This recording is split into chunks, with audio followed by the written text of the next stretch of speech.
Hello BookTube. I am reviewing a comic book collection once again. This is from Marvel Epic Collection, the Avengers number 23, Fear the Reaper.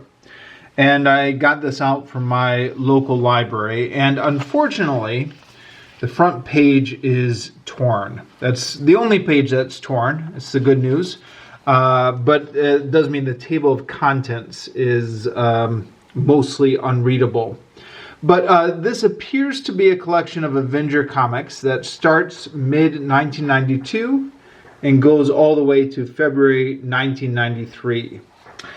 In other words, when I was in high school. So this is the time that I have peak nostalgia for comics. Now, that being said, I actually don't know any of these issues.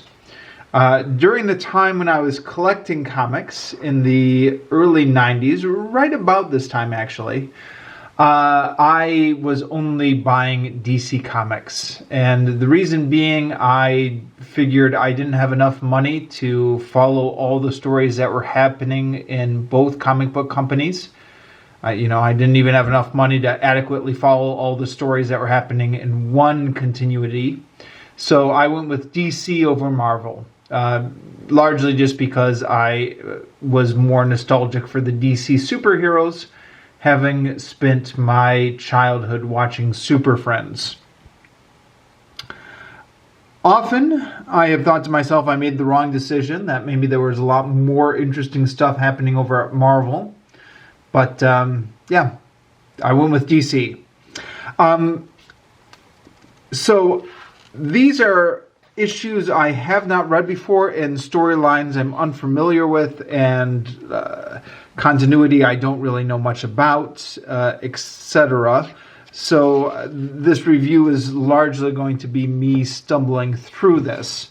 But I was vaguely aware of Marvel Comics during this time. I didn't know much about the stories, but I knew some of the... I was going to say I knew some of the characters, but actually I didn't really even know that much. But I guess I was vaguely aware of it. I saw some of these issues in the comic book store, even though I didn't buy them. And I have a lot of nostalgia for this era of comic books. The style of storytelling, the art style, that kind of thing, even though I was reading DC and not Marvel, when I saw this in my local library, and it was from the early 90s, exactly the time when I was reading comic books, even though they were not Marvel comic books, I grabbed it immediately. I thought, all right, great, this will be a lot of fun to read. And it was a lot of fun to read.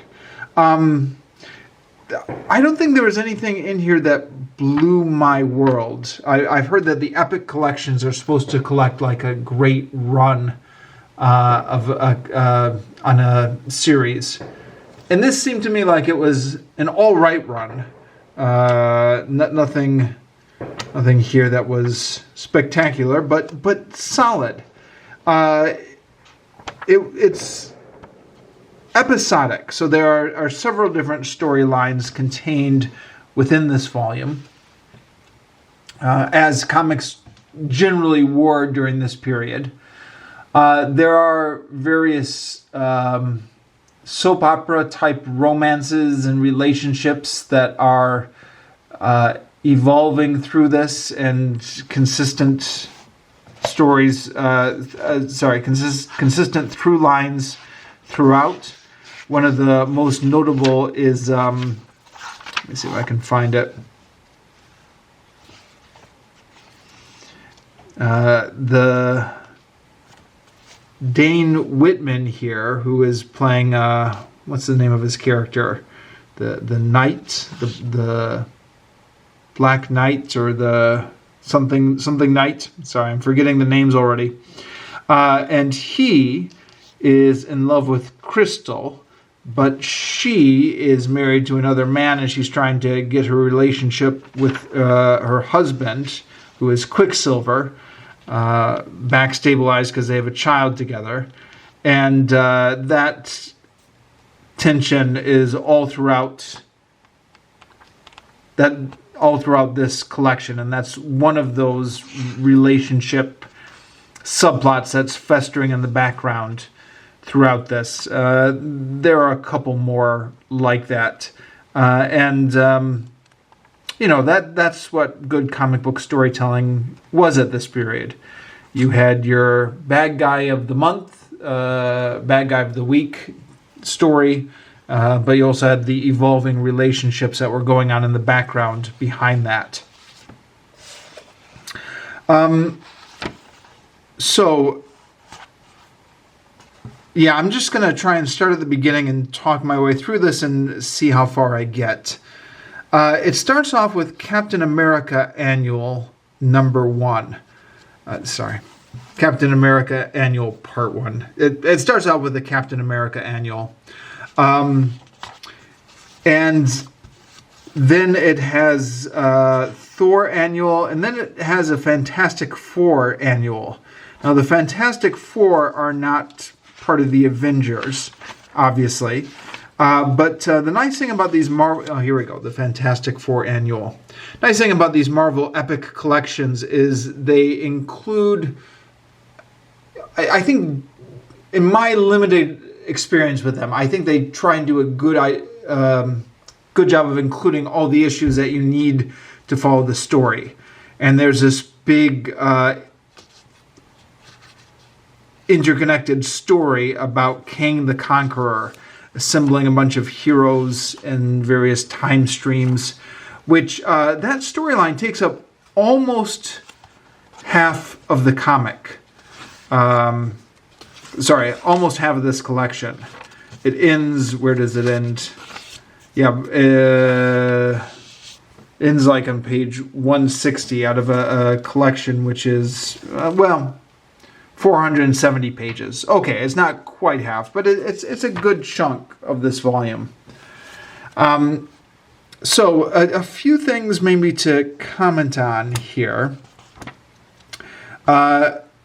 There's a mystery going on which causes a lot of different heroes to go to Timely, Wisconsin. And from Timely, Wisconsin, they get sucked into this portal and get lost in time.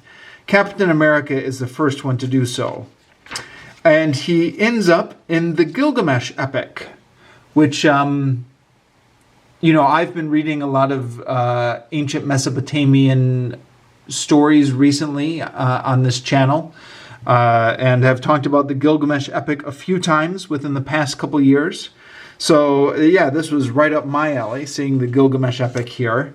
But it was, it's interesting because I'm not sure how many normal people know much about the Gilgamesh epic, right?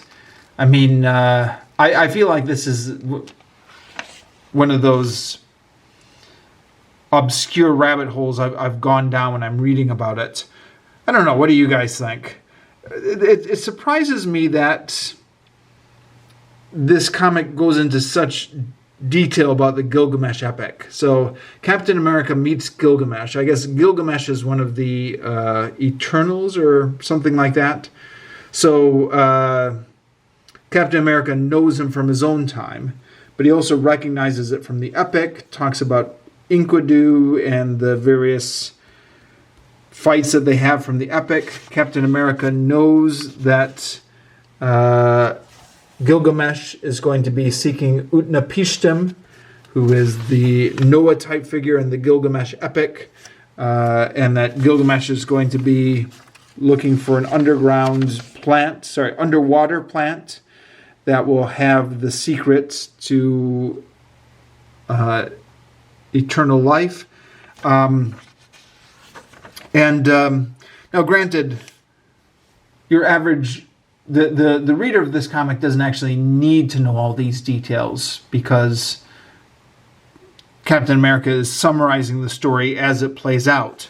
But I just thought this was, this is another example that comic books aren't always for dumb readers. They can sometimes assume a level of sophistication among their readers, and here it assumes, if not a familiarity with the Gilgamesh epic, at least an interest in seeing it retold. But yeah, that's Captain America's story. Then Thor has his own story about being lost in time. Now, Thor is not the original Thor here. There's some sort of a replacement Thor. Like I said, I don't know enough about Marvel continuity during this time, but that's what's going on. So we've got Thor's adventures of being lost in time. And then the Fantastic Four have their own adventures. And it all is accumulating or leading up to an event with showdown with Kang the Conqueror, who's been organizing all these things being lost in time.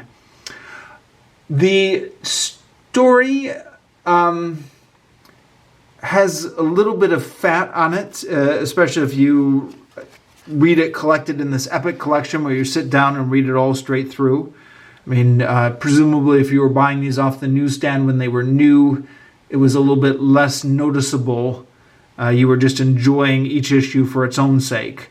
But when you read them all the way through, you kind of think, okay, we didn't really need all these characters being lost in time and their own separate adventures to get to the showdown with Kang the Conqueror. But arguably, that's all part of the fun.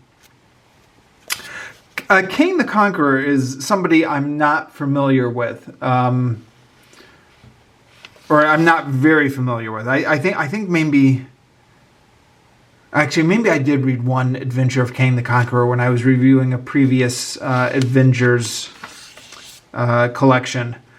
But by this point in the early 90s, oh, what is this? Sorry. Something is stuck here. I'm not sure even what that is. It could have been from a previous user, patron of the library. Anyways, at some point, at this point in the early 90s, Kang has quite a convoluted history that's accumulated.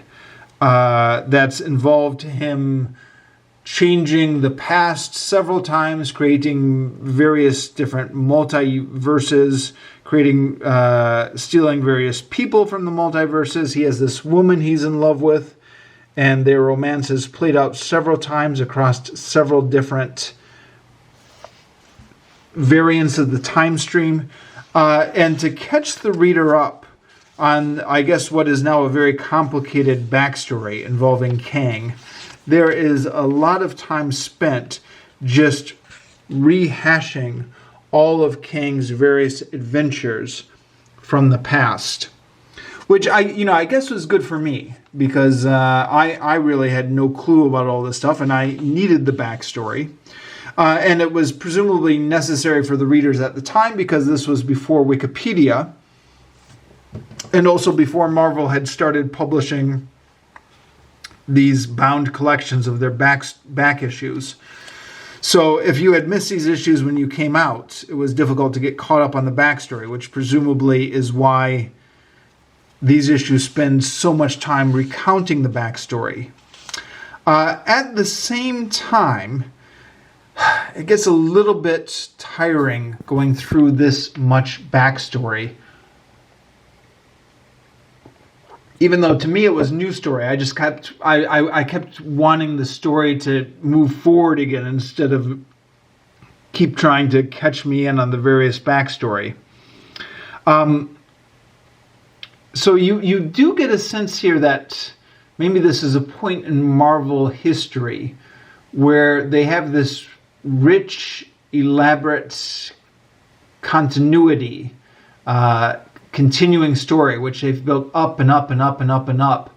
But it feels like it's in danger of collapsing on itself if we need this much backstory to catch the reader up to what's going to happen in this issue. It feels like we spend more time getting caught up at what happened to Kang the Conqueror and all the previous stories than we do in the story that we're actually reading.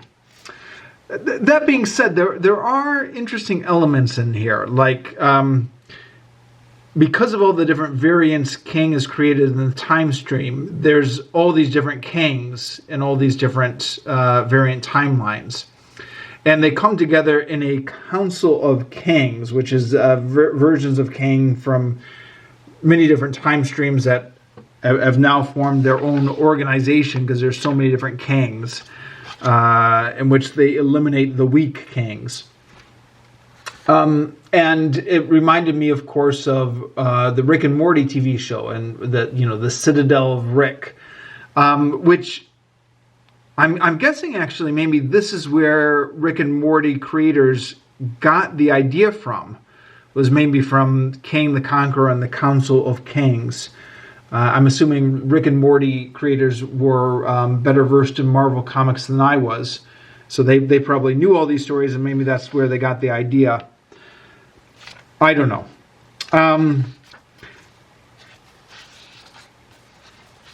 At any rate, this is... I know I was complaining earlier that there's too much backstory. This is for the most part,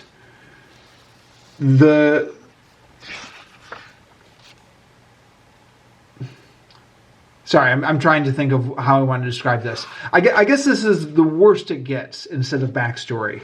In all the other stories, there's a little bit of backstory that the reader needs to be caught up on with, the various villain and stuff like that. But it doesn't go on for pages and pages and pages like it does with Kang the Conqueror. So once you get through Kang the Conqueror, the other stories have much more of a better forward momentum.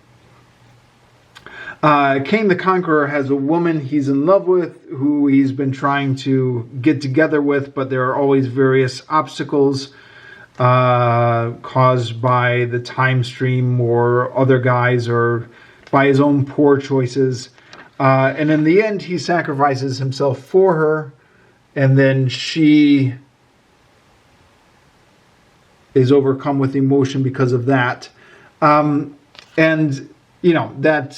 think that's just very typical Marvel, isn't it? There's always a lot of angst with these characters. There's always a tragic hook to them that keeps you invested in them, which is, I think, something Marvel was always much better at than DC. And it ends with their vowing to bring Kang back to life. And that will, that's a hook for a future story in some future volume. All right. Then, once that Kang story is done, the Kang story is still not done here. Okay. Once the Kang story is finally done, in 177, we get back to the new adventure every month issue type storyline with the Avengers. Now, the Avengers here are not the Avengers that you might recognize from the movies. Vision is the same, except he's like the White Vision now. He's a different character, or a different version of the character. Captain America is referenced periodically, but he's actually on sabbatical from the team here. He quit because he didn't agree with some sort of assassination that went on, or some sort of killing of something happened in previous issues that Captain America didn't agree with, and he stepped down temporarily. Thor is on the team, but it's a different Thor, like I said. And the rest of the characters are characters I was largely not familiar with. There's a Marvel's version of Hercules, who I knew about. And I did think, actually, I did know Hercules was an Avenger in this time period. That was one of the few things I picked up from glancing over at Marvel Comics in the 90s. But yeah, it's somewhat of a different Avengers team than most people are familiar with. And there are references to a lot of backstory and relationships, etc., that they have with each other that happened in previous issues, which you just have to kind of guess at when you're reading this. But as I've said before, I always thought that was part of the fun when I was first getting into comic books, is gradually getting clues as to what the longer story was. So, yeah.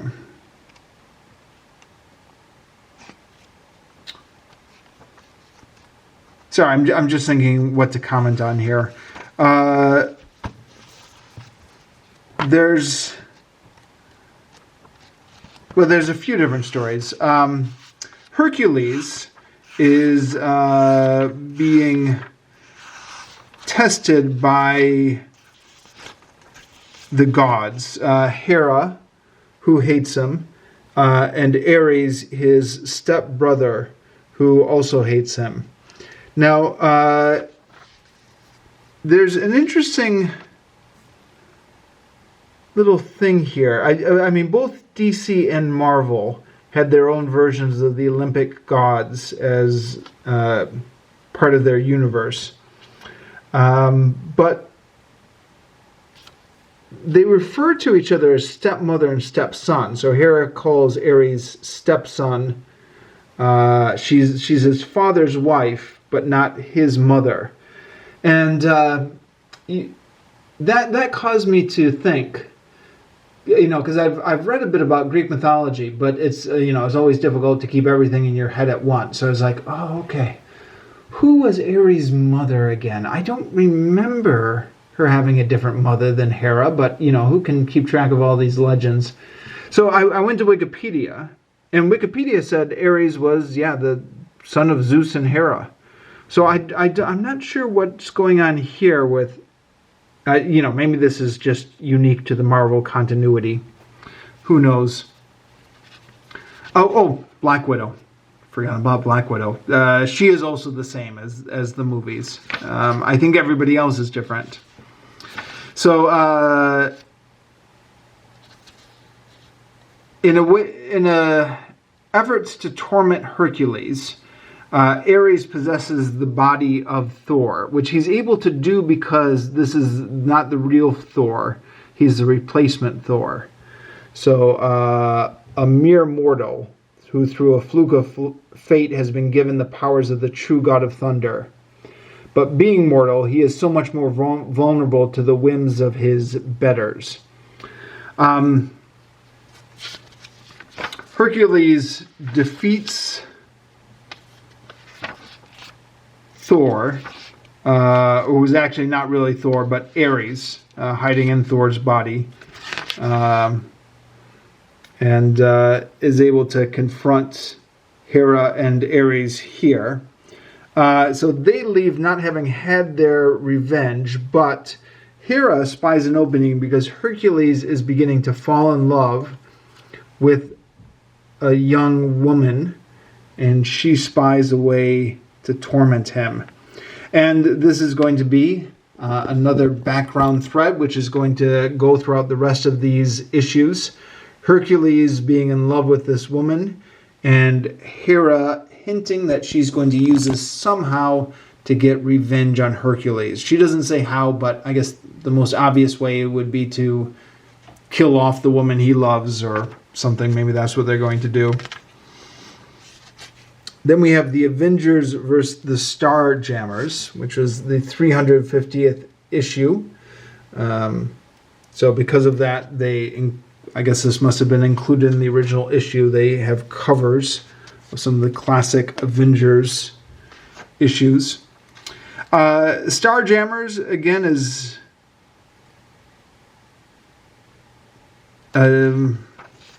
more characters and backstory I was not familiar with. And there's something here about the Krull, who want to get revenge on the Black Knight, currently one of the Avengers, because the Black Knight killed the Supreme Intelligence, their leader. This, I guess, was the same reason that Captain America is resigned from the team at this point. And they're also having a joint meeting. The X-Men, meanwhile, the Avengers are having a joint meeting with the X-Men. And so here is Quicksilver, who is one of the X-Men and also the son of Magneto, and also the husband of Crystal, and they have a daughter together. And this is the Black Knight is upset about this because he's actually still in love with Crystal. So he is avoiding the meeting, right? We missed you at the meeting. Sorry, I was busy. Nice, Whitman, real nice. A friend needs your support, and what do? You act like a cold fish and pull away. Man, with friends like you, who needs enemies? Meanwhile, Circe, who I gather is one of the immortals who's based on the Circe, spelled Circe, from the Odyssey, is part of the Avengers team, and she wants to have a fling with the Black Knight, Dane Whitman. Although, as we find out in later issues, there's something going wrong with Circe that's causing her to act in erratic ways. We don't quite find what that is by the end of this volume. So, that's another subplot that's bubbling up in the background. So the Starjammers are like a group of intergalactic pirates. And it looks like their captain is the father of Cyclops, which I didn't know. Okay. So that's... so we've got the Starjammers and the X-Men and the Avengers here. And one of the Starjammers has accepted a commission from the Kree, I think it is, or Krull, I forget. I think it's the Kree, right? To kill Dane Whitman, the Black Knight. And the reason he's done it is because the Kree have information about where his son is being held captive. So he's ordinarily an honorable person. Oh, and then the confrontation is finally settled by Carol Danvers, who I believe in the movies is Captain Marvel. But I actually haven't seen those movies. I've seen a lot of the Marvel movies, but not those ones. Not for any reason, just because I haven't gotten around to it. So I guess this must be before she assumed the identity of Captain Marvel in continuity. I don't know, but it's established that she was both a member of the Avengers and a member of the Starjammers at one point. The Binary is her Starjammer name.